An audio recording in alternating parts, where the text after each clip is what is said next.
Pourquoi ça me tombe dessus sans prévenir, moi qui n'ai pas choisi ce qui m'arrive? L'anxiété, c'est pas juste dans ma tête, c'est réel. Il y a une réelle réaction physique et mon corps est tout contracté. Et un sentiment de non-sécurité vient s'installer. Je ressens aussi une espèce de blocage mental, ce qui m'empêche de faire ce que j'aime, c'est-à-dire écrire. Ça fait aussi partie de l'autisme. Il faut juste comprendre qu'il y a une autre explication que celle qui semble la plus évidente. Je ne suis pas lâche, mais anxieuse. C'est ce qu'on appelle la théorie de l'esprit. Il suffit d'être ouvert d'esprit et d'accepter que ça se fait tout seul sans avoir un quelconque contrôle sur ces crises. Bien, salut tout le monde! Aujourd'hui, on se retrouve pour une vidéo un peu spéciale. On va vous raconter c'est quoi en fait l'autisme. Parce que ce mois-ci, c'est un mois très important pour nous parce que c'est le mois de l'autisme, l'avril. Donc, je suis avec Martine qui va se présenter. Bonjour, je suis Martine Kissy, je suis la directrice générale d'Autisme Mauricie. Simple et concis, j'aime ça. Bon, je vais tout simplement te poser des questions pour que mes abonnés et moi, on comprenne plus. Ben, moi, je le sais, mais bon, et plus les abonnés qui vont plus le comprendre. Mais déjà, l'autisme, c'est quoi?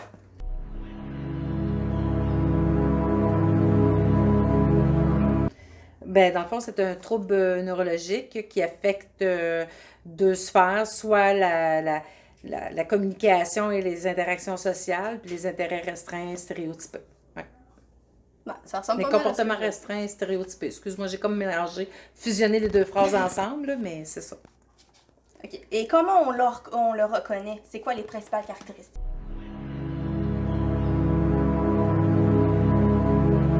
Ben, il y en a quand même plusieurs caractéristiques là, qu'on peut voir, là, mais déjà, là, ce qu'on peut décoder chez un enfant, c'est la réciprocité sociale là, qui est vraiment le plus frappant. Là. C'est des enfants qui vont souvent être en parallèle avec les autres, ils vont être beaucoup à l'écart, vont avoir de la misère à vouloir avoir des interactions ou vont pas forcément utiliser la petite voiture pour pouvoir faire des brrr avec la petite auto, ils vont plus jouer de façon étrange avec un objet qui n'est pas sa fonction première. Là, les enligner, s'amuser à les faire tournoyer.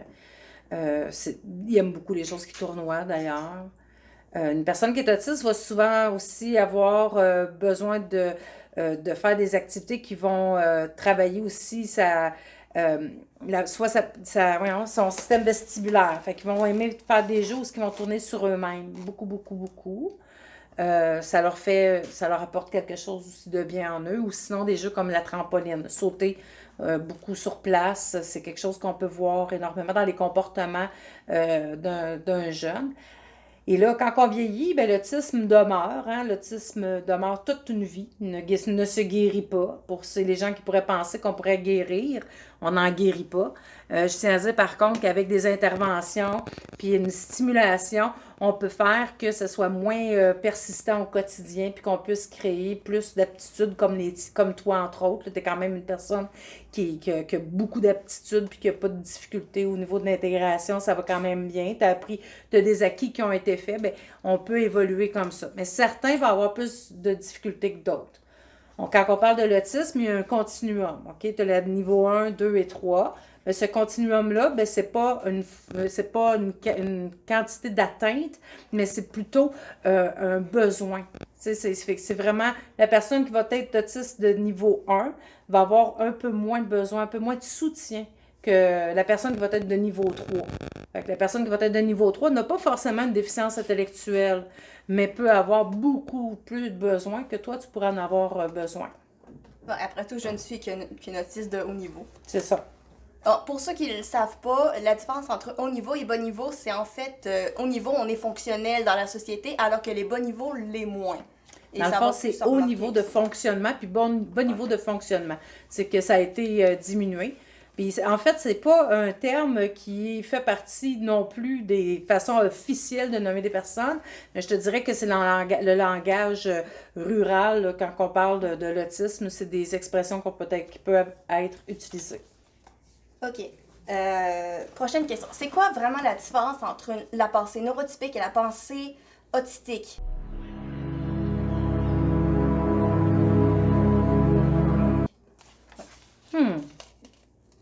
Tu veux quand même aller loin dans ça? Concrètement, la pensée neurotypique va être capable de décoder tout ce qui est l'abstrait, tout ce qui est le non-dit, tout ce qui est les inférences. Ça peut être très, très difficile pour une personne autiste de voir ces choses-là. Certains peuvent le maîtriser, tu sais, je ne veux pas généraliser, parce qu'il y en a qui sont même très doués, mais pour d'autres, ça peut être un enjeu. Fait qu'au niveau de la pensée, puis de son mode de réflexion, va souvent passer par des chemins que le neurotypique ne prendrait pas. On parle de neurotypique parce que, comme je vous le disais tantôt, l'autisme, c'est un trouble neurologique. Donc, une personne qui serait neuroatypique, tandis qu'une personne qui aurait supposément une normalité, parce qu'on cherche encore c'est quoi la normalité aujourd'hui, mais ce serait une personne qui serait neurotypique, juste pour comprendre les termes, là, parce que c'est deux termes importants. Fait qu'une personne qui va être neurotypique va penser selon les critères sociaux qui vont lui avoir été inculqués, puis qui va suivre tout le temps une espèce de mode de pensée linéaire qui est la pensée ouvrier, hein, passons un petit peu comme ça, tandis que la neurotypique va être portée de sortir en dehors de cette fameuse boîte-là qui va être plus difficile pour le neurotypique, même des fois, de voir une autre méthode. Fait que c'est pas rare qu'on voit une personne autiste trouver de nouvelles méthodes ou de nouvelles solutions ou travailler dans la recherche ou parce qu'ils ont une perception qui peut être différente aussi. Oui, c'est vrai. Après tout, ceux qu'on suspecte être autiste, comme par exemple Edison, je savais pas qu'il aurait pu qu'on pense qu'il est autiste, mais en fait, lui, oui, il a trouvé, je sais pas combien de méthodes pour ne pas construire une ampoule, mais il en a trouvé une pour construire une ampoule. Il est finalement arrivé. Il y en a plusieurs comme ça qu'on peut regarder dans le passé, mais ce qui est difficile, c'est que on n'a pas les comportements, parce que comme on a mis tantôt, on le voit beaucoup aussi selon la petite enfance. Fait que, tu sais, Thomas Edison, on a peu d'écrits de ses parents qui peuvent nous dire comment est-ce qu'il était quand il était enfant. La même affaire pour Albert Einstein. On ne peut que suspecter qu'aujourd'hui, probablement que s'il serait d'actuel, ben on les aurait assurément diagnostiqués. Là, on aurait fait, au moins on aurait investigué sur leur cerveau qui est différent, soit qui aurait été dans une douance, soit qui aurait été dans un trouble neurologique quelconque. Mais on ne peut pas dire assurément que ces personnes-là étaient ou non autistes. On peut quand même le suspecter, là, avec la littérature de qu'est-ce qu'on connaît sur ces gens-là. Mais je me demande qu'est-ce que ça leur aurait donné, un monde sans ces personnes-là. Ouais.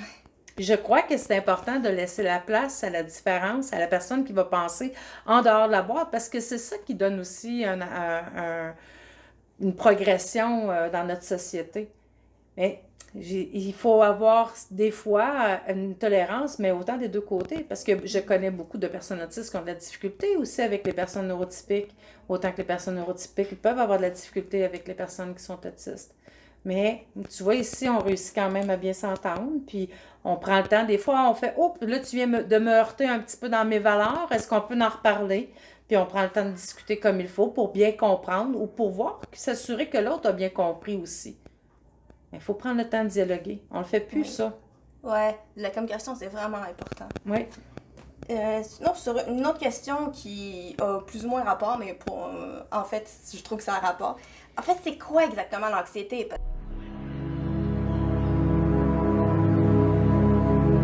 Parce que pour ceux qui ne le savent pas, l'anxiété fait partie intégrante de l'autisme. Oui. Tu peux aussi avoir de l'anxiété si tu ne l'es pas autiste, mais ça va ensemble. Donc, en fait, il y en a même qui me disent qu'ils ne le sont pas anxieux, puis avec le temps, on finit par voir que les problématiques qu'ils vivent sont liées à de l'anxiété. Mais l'anxiété, c'est quand même différentes manifestations. Tu peux avoir une anxiété qui est liée comme à des peurs, mais tu peux aussi avoir vraiment l'anxiété au niveau de la performance aussi, entre autres. Puis ça, on la voit beaucoup aussi au sein des personnes qui sont autistes plus de haut niveau, avec plus de capacités intellectuelles. Fait que c'est sûr qu'ils sont dans un souci de performance. Ça, c'est sûr et certain que l'anxiété va rentrer en jeu, en ligne de compte, à un moment donné. En fait, l'anxiété se situe tout le temps dans le passé puis dans le futur. C'est rare que tu vas voir de l'anxiété dans le présent.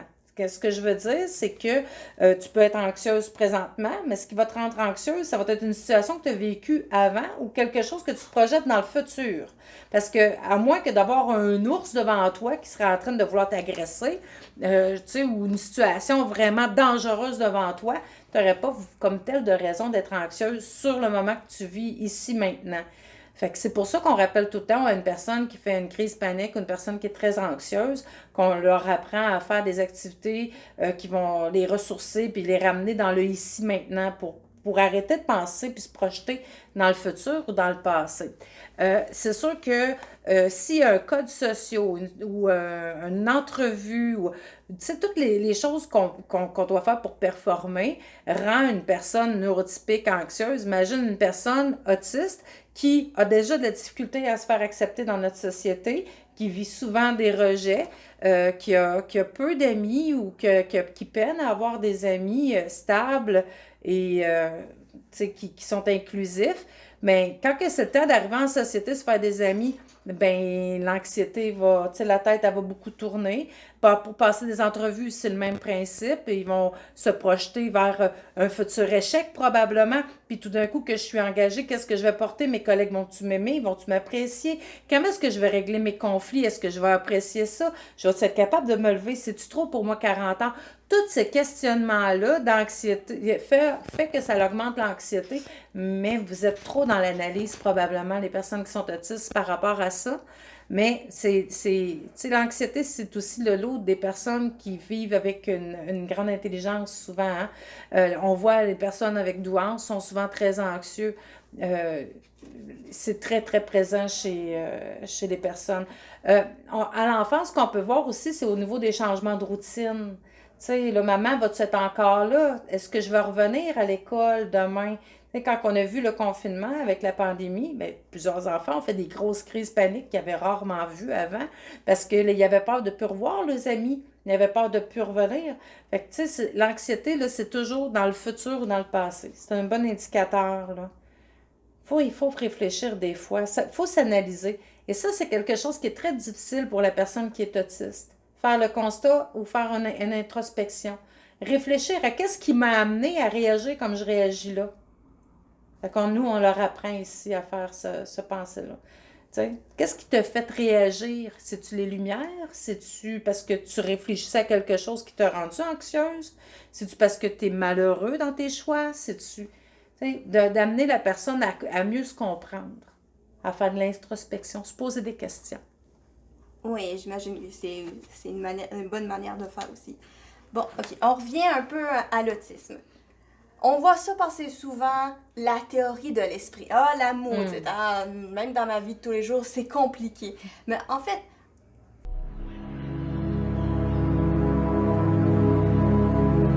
peut-être que tu pourrais nous en dire un peu plus sur cette théorie. Ben, rapidement, là, pour ce que j'en sais, hein, parce que je ne suis pas non plus la spécialiste, mais par rapport à l'autisme, ce que je vois beaucoup, c'est qu'on prend souvent pour acquis ce que l'on sait, que les autres vont savoir automatique. On le voit ça souvent quand on appelle, mettons, dans une entreprise, ils n'auront pas donné le numéro d'un poste parce que pour eux autres, c'est acquis. Là. Ils savent que ça va être le poste 0. Là. Mais toi, tu sais pas si quand tu vas appeler là, s'il va falloir que tu fasses le poste 0. Fait que s'il n'y a pas personne qui te donne l'information sur la ligne téléphonique, mais c'est ça un petit peu la théorie de l'esprit. Là, tu sais, il faut penser à ce que l'autre ne sait pas forcément. Exemple, si j'envoie mon fils acheter des bouteilles d'eau au dépanneur, à l'épicerie pour mon conjoint, c'est un fait, là, ce que je vous raconte là, une histoire qui est déjà arrivée.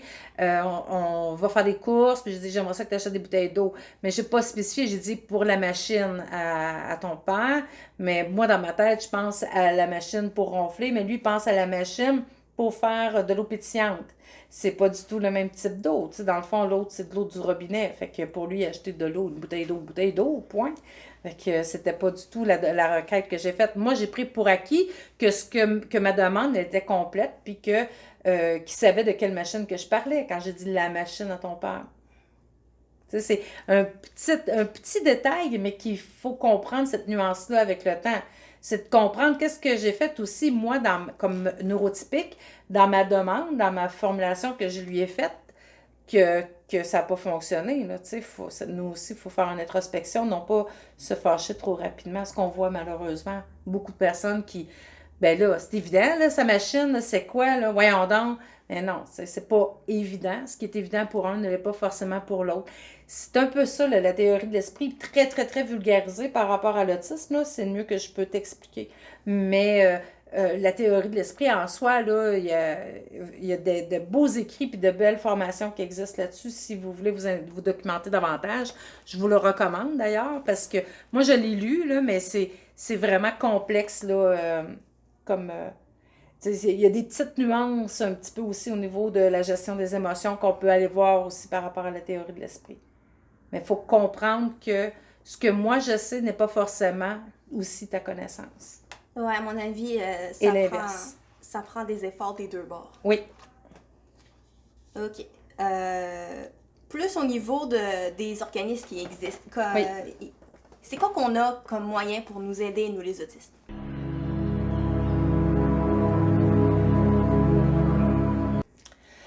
Ben, en partant, il faut faire une différence entre le milieu public, le milieu communautaire et le milieu privé. OK? En partant. Déjà, au niveau public, vous pouvez aller voir avec les CIS et les CIUS, ce qu'on appelait anciennement dans l'ancienne nomenclature, là, le CRDI. Il y a encore des places qui l'appellent comme ça. Là, dans le fond, maintenant, c'est plus spécialisé ou spécifique. Là. Il y a des intervenants qui peuvent accompagner, soit pour une courte durée ou sur un plus long terme, là, des personnes qui pourraient avoir certains besoins ou certaines adaptations ou parcours à faire. Exemple, si tu veux partir en appartement, bien, il peut y avoir un intervenant qui met en place qu'est-ce que ça prend au niveau de ton autonomie pour être capable de pouvoir partir en appartement. Il y a des cas qui peuvent être plus urgents que d'autres, fait que, tu sais, puis ça peut être plus complexe que d'autres. Ça, c'est vraiment au niveau des intervenants là, du public. Là, il y a cette capacité-là puis cette possibilité-là d'avoir un intervenant qui suit l'individu entièrement. La même chose existe au niveau du privé, mais privé, ça veut dire aussi que tu dois payer là, pour pouvoir avoir le service. Ça peut être quand même assez onéreux, mais des fois, ça vaut la peine aussi de l'investir parce que au public, malheureusement, pour certaines demandes, ça peut être long. Tandis qu'au privé, ben, certaines demandes peuvent être plus rapides. Fait qu'il faut aussi évaluer ça. Au milieu communautaire, tout dépendant des régions, mais ici en Mauricie, malheureusement, là, on n'a pas la capacité financière de pouvoir offrir un intervenant qui suit quotidiennement. On a quand même des personnes de référence, mais nous, on a fait des outils plus de groupe, des outils qui peuvent être adaptés à l'individuel. Puis, on peut donner aussi, faire certains accompagnements sous le principe d'un coach de vie avec les adultes. C'est le même principe que j'ai quelqu'un qui est parti en appartement, mais on a pu travailler avec les outils qui existaient dans le milieu communautaire de d'autres organismes comme CIB. On est allé acheter des produits qu'eux ont fait qui sont excellents pour la gestion des budgets, la gestion des listes de besoins que tu as. Puis on se fait un genre de petit plan de match. Puis on regarde ce que la personne est capable de faire seule. Puis là, quand elle coince, ben on peut être là en soutien. Puis aussi, on fait une vigie sur qu'est-ce qu'elle a fait pour s'assurer aussi qu'elle est adéquate pour assurer le parent en arrière qui peut aussi s'en préoccuper. C'est pas parce que vous êtes des adultes que vos parents ne s'inquiètent pas de vous, hein? Fait qu'on doit aussi rassurer le parent qui est en arrière. Mais ce qui est important, c'est de comprendre, c'est que vous êtes capable d'avoir une certaine autonomie. Mais toutes ces associations-là, ces organismes-là, sont là soit pour offrir aider à acquérir plus d'autonomie, aider à acquérir un emploi. Entre autres, je pense aux horizons ouverts dans le milieu communautaire. Eux, c'est vraiment les socio-professionnels qui vont travailler. Ils vont amener la personne à développer des aptitudes dans le milieu de travail. Il y a des organismes aussi qui vont offrir du répit pour les personnes qui vont être, qui vont avoir plus de besoins du niveau 3, mettons, ou qui ont une déficience intellectuelle qui l'accompagne le diagnostic d'autisme. Mais là, à ce moment-là, ils ont besoin d'avoir des personnes dans l'entourage, quelquefois du répit.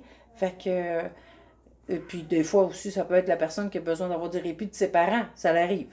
Fait que, là, il y a des organismes de répit, il y a des organismes... tu sais, on a vraiment une belle communauté dans le milieu communautaire, là. C'est vraiment... On a plusieurs organismes dans la région ici qui viennent en aide. Puis surtout des petits aspects, là, tu sais, comme cible, on ne penserait pas que ça pourrait que ça pourrait convenir, mais oui, ça convient. Les mouvements des aidants naturels conviennent aussi à l'autisme, là, parce qu'un parent qui a un enfant qui nécessite beaucoup plus que la normale de besoins, c'est un aidant naturel aussi, en quelque sorte, pour son enfant, là. Sa tâche de parent est plus grande à faire que la tâche d'un parent, d'un enfant neurotypique qui a un parcours très ordinaire, très régulier, là. Mais quand vous avez des parcours très atypiques puis que vous avez des besoins constants, un accompagnement constant, c'est normal aussi d'être reconnu comme étant aidant de notre enfant. Il y a vraiment un grand volet. Mais tu sais, je pense que le mieux, là, c'est de soit demander à un intervenant pivot du milieu public ou de téléphoner à une association comme Autisme Mauricie ou vous pouvez aller sur le site de la Fédération québécoise de l'autisme dans l'onglet organismes par région. Il y a toute une liste détaillée des places qui peuvent être susceptibles de vous aider, là. Parce que même au niveau scolaire, là, il y a des places comme Didacticus ou, encore là, ça c'est du public, mais pas du public, pardon, du privé. On doit payer pour ces services-là, mais il offre un accompagnement là, pour aider le parent là, à travailler parce que, tu sais, il y a quelque chose qu'on n'a pas parlé de l'autisme, on a les comorbidités, là, tu sais. C'est pas beau comme mot, mais c'est des diagnostics qu'on peut avoir en surplus, là, comme l'anxiété, on en parlait tantôt. Ça fait partie de l'autisme. On peut avoir un TAG, un trouble d'anxiété généralisée, mais on peut aussi avoir une hyperactivité, une dyslexie, une dysorthographie, un Gilles la Tourette. On peut avoir tout autre trouble connexe à ça. Fait que on se sert aussi de ces organismes-là pour nous aider. Ouais. Une grande réponse, hein? Je parle beaucoup, mais c'est correct. Je dis beaucoup d'informations. Bon, prochaine question. Tu parlais des moyens pour aider les autistes, mais qu'est-ce que tu penses de la possibilité d'avoir un chien d'assistance?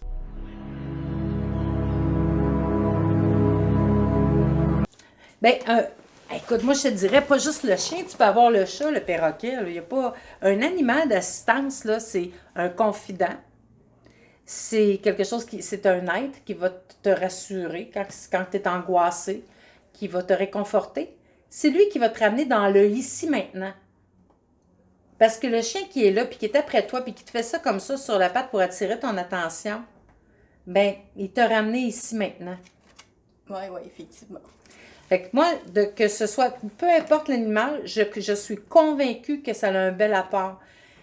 Certains enfants vont avoir plus de difficultés avec les chiens. C'est gros, c'est impressionnant, la bave, l'odeur, tu sais, les sens en autisme là, sont très présents, sont très facilement, tu sais, sont très facilement touchés, soit hypo ou hyper.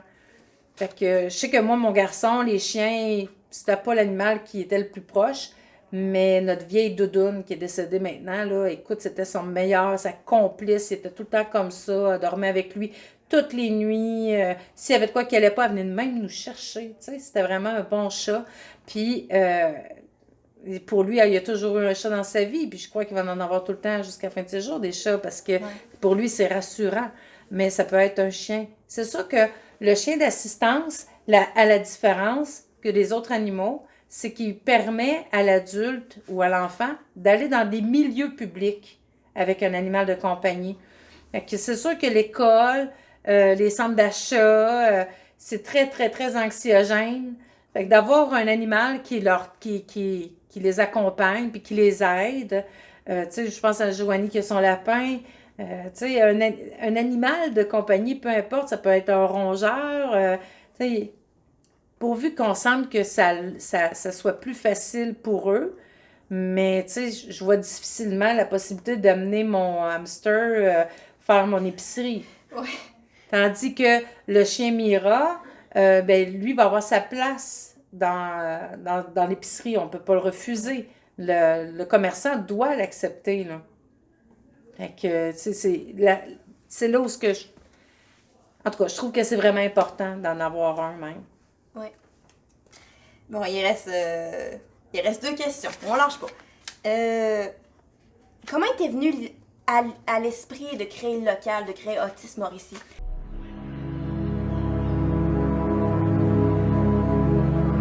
En fait, l'autisme récit existe depuis 41 ans, ce qui ferait que j'aurais dû faire ça, moi, à 8 ans. Là. Fait que, bon. Fait que c'est pas moi qui l'ai créé, mais pas du tout, là. Mais l'autisme a changé avec les années. Au départ, l'autisme, c'était beaucoup plus ce qu'on appelait l'autisme de canard, l'autisme de base, là, qui communiquait peu, qui pouvait avoir une déficience intellectuelle, mais on n'était pas en mesure forcément d'évaluer la personne. Les besoins étaient différents aussi au niveau de la structure publique. C'est ça. L'autisme ayant évolué, ayant changé, bien, les besoins de fil en aiguille de l'organisme ont toujours évolué. Moi, je suis arrivée ici en 2013. Puis l'organisme allait quand même bien, mais il était à Saint-Boniface dans une ferme. Peut-être que la proximité avec le public était moins grande. Fait qu'on on a réorienté nos activités pour répondre. Moi, ce que j'appelle la zone grise de l'autisme, là, c'est qu'il y a des personnes qui, comme toi, exemple, ou les autres personnes qui fréquentent ici, que tu connais bien, qui pourraient fonctionner très bien dans un lieu public, mais ne sont pas toujours à leur aise parce que des fois, quand il y a une petite désorganisation, quand ça va pas bien, ils ont peur d'être jugés par leur père. Tandis qu'ici, ben, il y a pas ce jugement-là. Et puis, en même temps, ben, ils ne sont pas suffisamment dans l'atteinte. Vous n'avez pas suffisamment de besoins pour dire que vous vous retrouvez en centre de jour.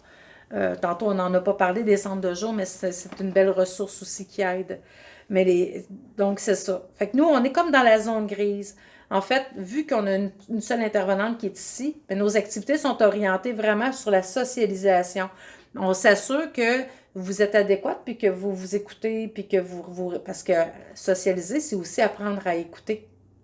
Hein? On le dit souvent, que ça arrive qu'on est assis autour de la table, puis 3 personnes me parlent en même temps, mais j'ai beau avoir 2 oreilles, mais j'ai un cerveau pour analyser ça.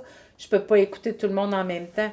Fait que c'est important d'essayer de comprendre que si on veut socialiser, bien c'est quoi, comment est-ce qu'on fonctionne, comment est-ce qu'on doit socialiser. Les comportements sociaux aussi, hein, tu sais, de base, roter, péter en public, c'est pas too much, là, c'est pas comme ça qu'on va se faire des bons amis. En tout cas, pas à partir d'un certain âge. Ça peut être drôle quand on est gamin, mais à un moment donné, il faut prendre un petit peu plus de maturité. Fait qu'on travaille ces comportements-là, nous, ici, dans la zone grise, là. C'est ça qu'on fait. C'est la zone aussi qui est probablement la plus boudée dans nos services publics parce que le besoin n'est pas assez grand. Le milieu public ayant des gros défis budgétaires, bien souvent, sont obligés de délaisser certaines sphères. Fait que, au détriment d'autres. Mais ça, je suis pas en accord avec ça, là, on se comprend, là, parce qu'il ne devrait pas avoir personne qui souffre, parce que ta souffrance, même si pour moi, elle semble moins grande, ça demeure que c'est ta souffrance à toi, puis elle t'appartient. Puis c'est important que quelqu'un s'en occupe. Fait que nous, ben, c'est un petit peu comme ça qu'on organise nos activités. Sinon, on a beaucoup d'activités pour les enfants, au niveau de la socialisation aussi, les samedis. Eux aussi, ne cadrent pas forcément dans un organisme plus général, là, comme les petits débrouillards. Certains vont y aller de mode inclusion et j'adore l'inclusion puis ces organismes-là qui incluent. Mais ça ne veut pas dire que l'enfant est bien dans cette place-là aussi. Fait que ça lui prend une place pour lui qui va se sentir bien. Puis si on réussit à l'amener, qui va être assez bien puis assez inclus puis avoir assez de confiance en lui pour intégrer un autre milieu, mais je suis bien contente qu'il le fasse, là. C'est drôle à dire. On est un peu content quand les gens arrêtent de venir ici parce qu'ils ont décidé d'être inclusifs puis d'aller ailleurs ou de réaliser leurs rêves ou réaliser leur passion. Tu sais, pour nous autres, ben, notre objectif il est atteint. Oui. Sinon, on fait aussi de la sensibilisation, de l'information. Ça arrive beaucoup que j'ai des parents qui nous appellent en pleurs. On a beaucoup d'accompagnement qui est fait auprès des parents. C'est un très, très gros volet là, dans nos activités qu'on fait aussi. Bon, dernière question qui est un petit peu plus folle, là.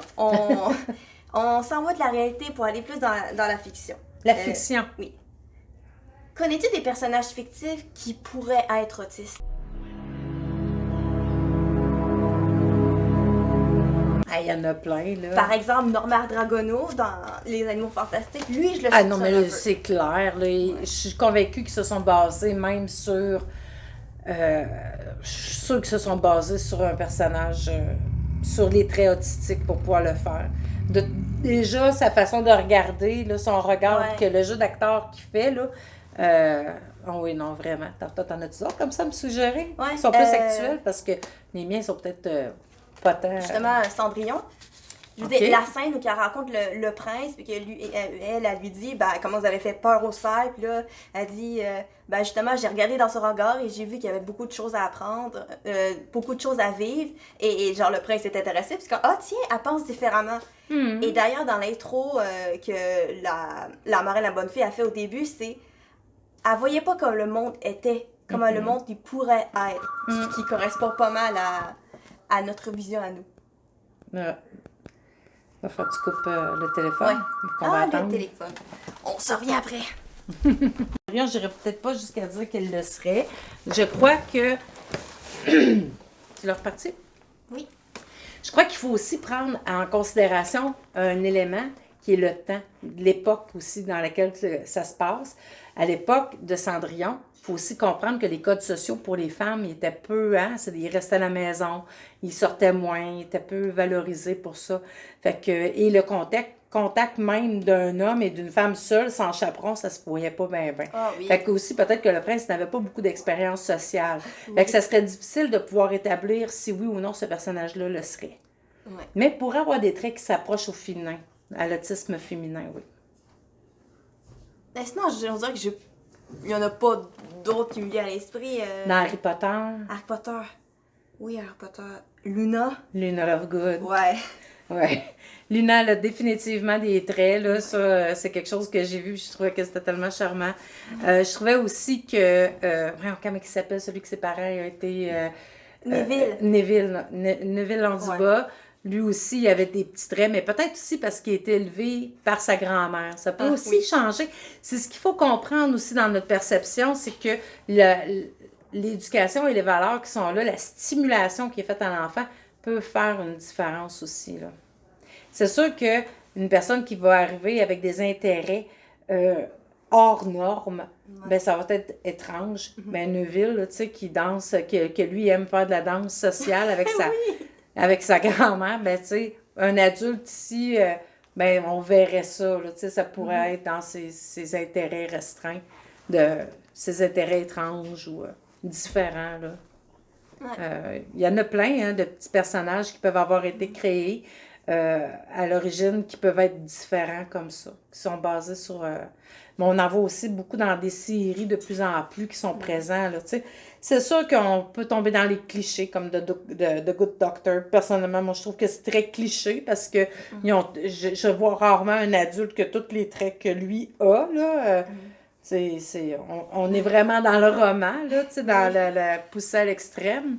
J'aime bien Atypique, même si le personnage principal n'est pas un véritable autiste. Je trouve que l'acteur a quand même joué très bien son rôle. Saison 1, elle avait d'ailleurs été critiquée parce qu'il n'y avait pas inclus de personnes autistes dans la série. Mais ils se sont rattrapés avec la saison 2 et 3, où ce que là, la 4 aussi, je crois, ils ont fait la saison 4. Là, je suis peut-être mêlée dans mes séries, là. Mais en tout cas, ils ont vraiment inclus des personnages autistes dedans, là, des véritables personnes autistes dedans. Oui. Donc, pour un petit mot de la fin, qu'est-ce que tu voudrais dire aux gens qui nous écoutent? Ben, moi, je voudrais vous dire qu'ils sont adorables, les personnes qui sont autistes, là. Mais, tu sais, c'est pareil comme dans notre société. Il y en a qui peuvent être différents, puis il y en a qui peuvent être méchants ou gentils. L'autiste, en soi, est un humain comme tous les autres, a des émotions comme toutes les autres. De temps en temps, de la difficulté à les identifier, mais ça demeure pas moins que c'est un humain. Et puis, ils ont besoin d'être inclus puis d'être intégrés avec nous.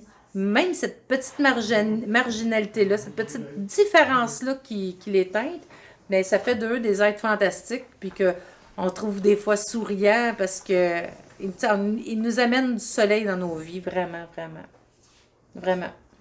Oui. En tout cas, moi, j'aime bien travailler avec des personnes qui sont autistes parce qu'ils m'apportent aussi une vision différente de la vie, puis mes priorités ont changé au fil des ans.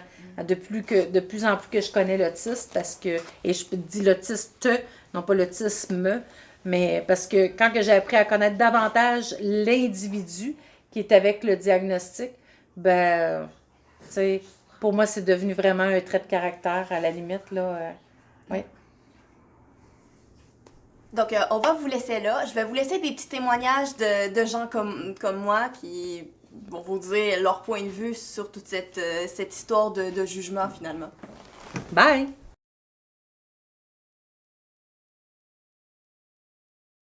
Mais moi, je pense, première des choses, c'est qu'ils ne connaissent pas l'autisme. Hein? Première des choses, parce que s'ils connaîtraient les autistes, ils seraient émerveillés, je pense. Parce que ils ont tellement de façons de voir la vie que nous, on n'a pas, puis qu'eux autres ne voient pas la même chose que nous autres. Moi, je peux donner un exemple de mon fils, que pour lui, tu vas dire, t'es laide, il va... il passe pas 100 pieds par-dessus la tête parce qu'il n'a pas conscience de ces choses-là. Puis je pense que c'est ça qui fait la beauté de l'autisme. C'est l'innocence, entre guillemets. Puis chaque progression qu'ils font, c'est tellement magique. C'est tellement enrichissant pour nous, les parents, de se remettre à leur niveau, parce que je trouve qu'il apporte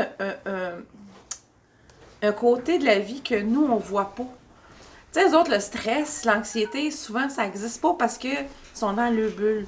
Pas toutes, parce qu'il y en a qui ont beaucoup d'anxiété, mais il faut apprendre à les connaître, parce que c'est des personnes tellement magnifiques, puis tellement enrichissantes, comme je l'ai dit. C'est ça, ils jugent parce qu'ils connaissent pas. Puis je les invite à lire, à connaître des autistes, à les parler, puis à voir le côté de la vie, le vision de la vie, parce que ils seraient surpris, parce qu'ils n'ont pas la même vision que nous. Puis c'est ça qui fait la magie de l'autisme. Ben, prenez le temps de connaître la personne humaine qui est derrière la personne autiste. Parce qu'on a beau être autiste, on a des sentiments. On a des sentiments, on a des intérêts, on a des goûts, on a des... C'est ça. Prenez le temps de s'intéresser à nous, vous allez faire de belles découvertes. Essayez pas de nous transformer en neurotypiques, on ne sera jamais. Acceptez qu'on est différents. D'autres, on peut faire notre bout de chemin puis améliorer nos comportements, mais aussi, vous devez aussi faire votre bout de chemin. Là. On a essayé de pouvoir faire une réévaluation, mais ils m'ont mentionné que puisque j'ai déjà des diagnostics, et que j'ai déjà les services, pourquoi aller chercher le diagnostic puisque j'ai les services? Allô, moi c'est Samuel, je suis un des amis de Laurence, on se connaît depuis 10 ans au moins. Non, ça fait 10 ans en fait. Dans le fond, moi, j'ai le TDAH j'ai pas depuis l'âge de 15 ans, là, tu nais avec ça. Mais j'ai été diagnostiqué à 15 ans, quoique honnêtement ça faisait depuis l'enfance qu'on s'en doutait un petit peu. Sauf que j'étais bon à l'école. Donc, on se disait que ça en valait pas tant que ça la peine de faire diagnostiquer parce que ça peut coûter très cher. Et quand j'avais 15 ans, ben, c'est là que ça a tout éclaté, mais l'école m'a permis d'en avoir un gratuitement. Donc, pendant longtemps, chaque fois qu'il y avait des choses qui clochaient chez moi, on va dire, j'assumais que c'était à cause de ça. Mais dans le fond, en 2020, quand tout était fermé, puis on était à la maison et les cours étaient en ligne, bien, j'ai commencé, beaucoup de gens ont réfléchi sur leur vie et tout, puis sur qui ils sont. Et moi, je me suis rendu compte, après avoir lu un peu sur le sujet, parce que je m'ennuyais à un moment donné, j'ai réalisé que je suis probablement autiste. Il y a une forte comorbidité entre autisme et TDAH. Aussi, j'en ai dans ma famille, mon cousin, il l'est. On est assez différents, mais les personnes autistes sont toutes différentes. Il y en a que ils parlent jamais à personne, puis il y en a ça les dérange pas de parler, c'est juste qu'ils trouvent ça épuisant. Vu que ça fait à peine 2 ans, puis que je m'en suis rendu compte à 21 ans quand même, pour l'instant, j'ai pas encore de diagnostic et je sais pas quand je vais pouvoir en avoir un parce que ça coûte très cher. Pour les adultes, c'est très dur d'accès. Il y a des gens qui croient pas que les adultes peuvent l'avoir. Et en plus, le processus peut être très long, même si j'avais commencé le processus il y a environ. Même si j'avais commencé le processus le jour même, je sais même pas si j'aurais eu une confirmation déjà. Puis si ça se trouve, peut-être que je le suis pas, mais au moins j'aimerais. Parce que être dans le doute, c'est tout le temps quelque chose qui est énervant, on va avouer. Mais donc, des fois, je suis pas super confortable de l'avouer ouvertement que je le suis, mais je dois avouer que je me sens bien auprès des autres autistes, puis j'y comprends très bien. Notamment, les choses que je me suis rendu compte qui clochaient chez moi, j'ai des amis, je suis pas tout seul, je suis l'ami de Laurence depuis 10 ans, comme je viens de dire. Mais j'ai beaucoup de la misère à m'en faire, ça a été de même toute ma vie. Et ceux que j'ai, je suis extrêmement proche d'eux, mais soit je les ai rencontrés par le biais de quelqu'un d'autre, j'ai rarement rencontré quelqu'un par moi-même. Même que je dirais pour la première fois depuis la petite enfance, ça a été dans les derniers mois. Mais en plus, je suis. Mais en plus. Ouais, ceux que j'ai, ben je les connais depuis extrêmement longtemps. J'ai pas beaucoup d'amis récents à part celles que j'ai rencontrées il y a quelques mois. Aussi, les problèmes de sensation que j'ai appris à vivre, on va dire, mais quand j'étais jeune, c'était l'enfer. Puis je me rends compte pour ça que j'ai été difficile. C'était pas parce que le goût des choses, j'aime pas ça, mais parce que comme la texture m'écoeure, comme pendant longtemps, j'étais pas capable de manger de quoi avec de la sauce parce que la texture de la sauce m'écœurait. Maintenant, j'aime la sauce, mais comme quand j'étais enfant, j'étais pas capable des affaires gluantes. Même de nos jours, les trucs gluants, non.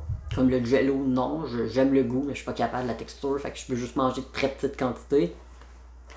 Si les intérêts restreints, genre on dirait que j'en ai pas, mais je dirais ceux qui sont aussi comorbides avec le TDAH ont tendance à en avoir beaucoup, plus petits puis moins intenses, mais comme il y a un cycle, comme genre ils parlent puis ils reviennent. Moi aussi parce que j'ai aussi réalisé assez jeune que quand je parlais genre pendant 1 heure de comme genre un astéroïde qui passe autour de Mercure, je sais pas pourquoi je dis ça, j'ai jamais aimé le sport. En tout cas, non, ce que j'aime par contre, j'ai aimé Sailor Moon toute ma vie, mais je me suis rendu compte assez jeune que quand je parlais pendant 3 heures de Sailor Moon, j'emmerdais tout le monde. Fait que j'ai comme le phénomène du masque, là, comme les gens y parlent, pas les masques de même, mais genre un masque d'autisme, ou qui peut être aussi pour TDAH d'ailleurs. Là. Et c'est ça. Moi, ce que j'aimerais dire, c'est que les autistes, c'est pas tous des petits garçons qui sont dans leur bulle puis qui parlent juste de train. On est un groupe très divers. On est beaucoup de. On est tous différents, comme j'ai dit, moi et mon cousin, on n'est pas les mêmes. Comme genre, je m'entends très bien avec mon cousin, ce qui est plate, c'est que je l'ai pas vu depuis longtemps. Mais on est tous, ça s'exprime tous de manière différente, comme il y a le spectre de l'autisme, mais je dirais chaque symptôme est son propre spectre. Puis des fois, ils deviennent plus ou moins intenses selon les jours, puis à quel point tu es fatigué, on va dire. Puis c'est ça, comme l'autisme, c'est pas une maladie mortelle, là. On peut s'entendre, bon, c'est sûr que tu peux te tuer par accident avec, mais n'importe quoi peut te tuer par accident. Mais tu sais, les jeunes enfants autistes, ils vont grandir pour devenir des adultes. Et parfois, ces adultes-là, ben, ils vont être capables de fonctionner en société, mais jusqu'à quel point ça peut être très dur, même si d'apparence on a l'air neurotypique. Et surtout, ben, quand j'ai dit quand tu as des comorbidités. Et c'est ça que, voilà, c'est ça que j'aimerais dire. Faut pas oublier les adultes, surtout que pour nous, si on s'en est rendu compte plus tard dans la vie, ça peut être très dur d'être diagnostiqué à avoir de l'air. Moi, je m'appelle Alicia. En fait, pour les gens qui se questionnent face à l'autisme, comment qu'ils voient ça et tout ça, ben moi, je dirais que en fait, il faudrait pas se gêner de venir nous le demander de comment qu'on aimerait se faire aborder ou comment qu'on voit, notre différence qui est en fait, je crois, une force aussi. Il faudrait pas se gêner vraiment à venir nous parler ou tout ça parce qu'il y en a qui nous croient comme des monstres ou tout ça. Mais en fait, on est seulement que des personnes qui... Parfois, on est dans notre monde. Puis d'autres fois, ben, on aimerait tant que les gens viennent vers nous ou qu'on ait des amis ou des trucs comme ça et tout. Et les gens, ben, ils osent pas tout le temps venir nous voir et tout parce qu'on est dans notre bulle ou tout ça. Mais c'est... Moi, je dirais de pas se gêner, de venir se renseigner face à nous et tout ça. Ou il y a comme plein d'organismes qui existent ou même sur Internet pour pour se renseigner à l'autisme. Puis, tu sais, de pas... comment je pourrais dire? De pas croire que vu qu'on est dans notre bulle, ben qu'on n'a pas le goût de parler à personne et qu'on est comme dans un sens sauvage. En fait, ben pour ma part puis pour quelques de mes amis autistes, en fait, on est juste des personnes que je pourrais dire qui adorent tout le monde ou presque. Et on est très inclusif, que je pourrais dire. Tu sais, on accepte tout le monde et tout ça, puis on n'est pas des gens qui vont comme en délaisser et tout ça. Puis on a des grandes forces et tout ça, puis il faut juste seulement savoir s'en utiliser et tout.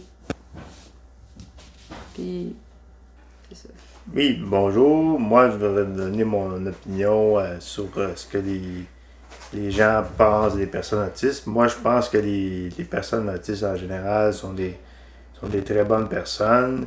Je sais que les personnes autistes toutes les personnes autistes que j'ai connues ont toutes des particularités. Moi, j'en ai. Moi, j'avais des tics, j'avais le syndrome de Gilles-Tourette, puis j'avais besoin de médication pour me contrôler. Sinon, les autres amis que j'ai connus avaient toutes des particularités, mais il y en avait qui aimaient les jeux de société, il y en avait qui aimaient plus socialiser. Puis moi, en général, j'aime ça être avec les autres personnes autistes parce que ça me permet de faire des activités puis de bien me sentir. Parce que c'est ça. Parce que les personnes autistes que je connais en général, ils ont toutes, mettons, des particularités, mais malgré des particularités, ils ont des forces. Comme il y en a qui ont des forces par rapport à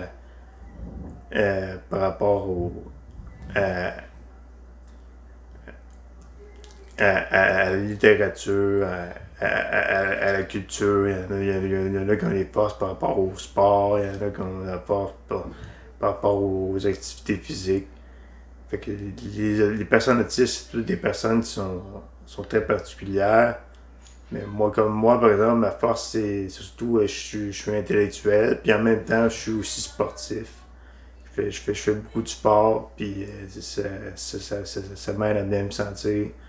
Puis ça calme parce que j'avais des problèmes d'anxiété, mais ça calme mes problèmes d'anxiété. Puis, c'est ça. Salut tout le monde, je m'appelle Félix Aubin, je suis diagnostiqué autiste TSA depuis ma jeune enfance. Une de mes caractéristiques que je peux vous dire en tant qu'autiste, est que je suis... en groupe, ça paraît pas vraiment, mais individuellement, je suis quelqu'un qui est beaucoup dans mon monde. J'ai beaucoup de pensées qui me procurent du plaisir, qui reviennent dans mon cerveau. Puis je suis vraiment là-dedans à fond. Puis même quand je pense, admettons, à quelque chose un de ces pensées, mettons, une scène d'un film, quand je me mets dans la peau d'un personnage qui... je sais pas, qui dit une réplique, je vais avoir tendance à la prononcer inconsciemment, prononcer verbalement un peu à basse voix, mais ça va être inconsciemment de ma part, là. Ou sinon, un personnage que j'aime qui lève sa main, en passant à cette scène-là, je peux lever ma main aussi, spontanément.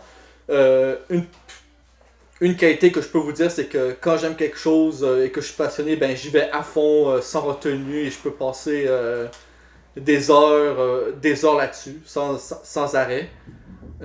Donc voilà, puis je peux vous dire que, en tout cas, connaître que ça fait pas longtemps que je connais que j'ai commencé à côtoyer des gens comme moi, puis ça m'a beaucoup aidé à cheminer dans mon parcours de vie, là. Donc, c'est ça que j'ai à vous dire. J'espère que j'ai été clair et bonne journée. Bon. Mon nom, c'est Élise. Je suis autiste. Puis, j'ai appris ça quand j'étais en 6e année, quand je suis revenue au Québec, parce que ça prenait un diagnostic pour les adaptations que j'avais en Saskatchewan. Puis, En tant qu'autiste, je peux dire que l'autisme, c'est pas méchant, puis t'es né avec. Ça veut juste dire que tu vas avoir un peu plus de difficulté à comprendre les émotions et à les exprimer. Puis, honnêtement, c'est vraiment ça, là. T'es né avec, là. Tu l'attrapes pas. Ça s'attrape pas. T'es né avec. Et je conclus en disant: soyez ouverts d'esprit.